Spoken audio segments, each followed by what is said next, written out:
こんにちは。ジャパニーズアベニューへようこそ。たけるです。みゆです。よろしくお願いします。よろしくお願いします。今日はですね、皆さんの日本語学習をガラッと変えるかもしれないツール、チャット GPT についてちょっと深く話してみたいなと。いいですね。チャット GPT。自分だけの日本語の先生が、24時間そばにいるみたいな感じですよね。そうそう、そんなイメージです。しかも無料で始められますし、単語とか文法、あと会話練習まで。具体的な使い方、今日ご紹介しますので、ぜひ最後まで聞いてくださいね。まず、どうやって始めるかなんですけど、これ意外と簡単なんですよね。そうなんですよ、本当に。スマホか、パソコンがあれば、チャット GPT のサイトに行ってアカウント作るだけ。アカウントってなんか難しい手続きとか？いえいえ、名前とメールアドレスくらいで、すぐに使えるようになりますよ。へえ、それは手軽ですね。じゃあ、ログインしたらまずは何から試すのがいいですかね？そうですね。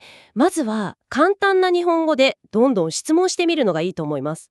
例えば、日本の挨拶を教えてくださいとか。なるほど。そうすると、すごく丁寧な答えがすぐ返ってきます。あんまり難しく考えないで、知ってる日本語で聞いてみるのがコツかな。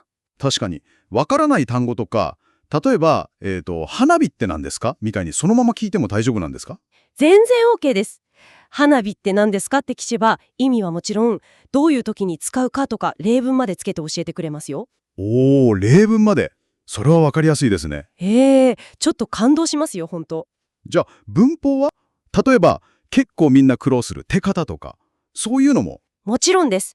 手方を教えてくださいってそのまま聞けば、いろいろな例文を出してくれますよ。ほう。たくさん例を見ると、こういう感じかって、なんとなく分かってくるんですよね。で、それをノートなんかに書き写しておくと、より記憶に残りやすいですよ。なるほど。書くのも大事ですね。語彙力、単語を増やすのにも使えますか？例えば、朝に使う単語みたいに。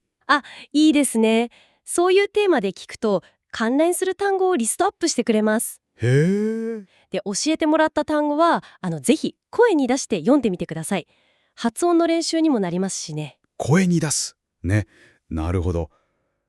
あと、会話の練習相手にもなるって聞いたんですけど、本当ですか？そうなんですよ。例えば、こんにちは、今日は何をしましたかって話しかけると、ちゃんと人間みたいに返事してくれるんです。すごい。そこから会話を続けていくと、自然な応答の練習になるんです。一人だとなかなか会話練習って難しいじゃないですか。いや、本当にそうですよね。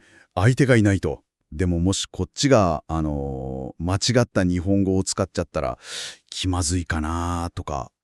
そこは全然心配いらないです。むしろ間違いはどんどん送ってみてください。いいんですか？はい。チャット GPT は、ここの表現はもっとこう言うと自然ですよ、みたいに、ちゃんと指摘して、正しい言い方を提案してくれるんです。へえ。自分の間違いとその提案を見比べられるので、だから変だったのかって理由もわかりやすいんですよ。それは心強いな。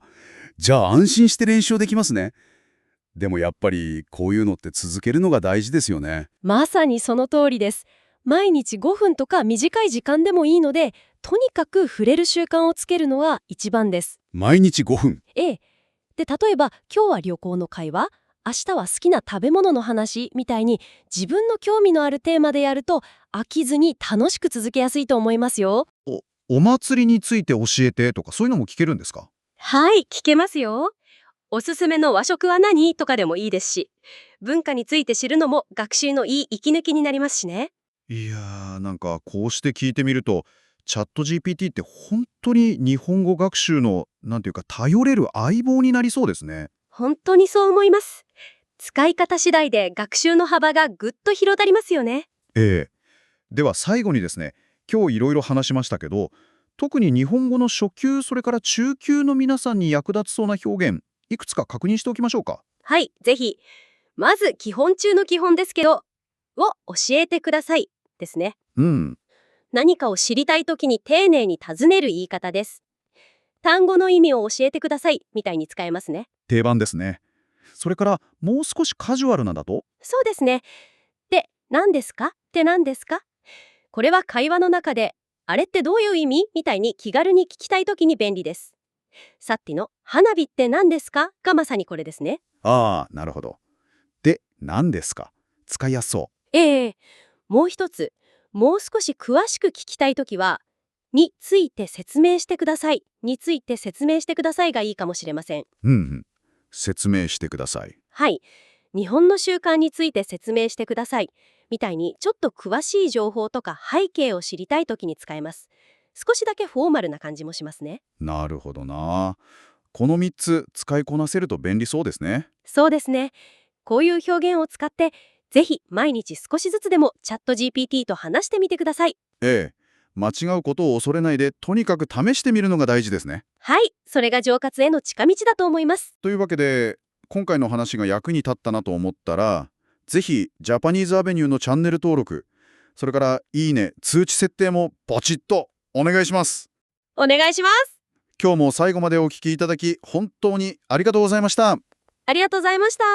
それではまた次回の配信でお会いしましょはい。また次回お会いしましょう。う。さようなら。さようなら。Welcome to Japanese.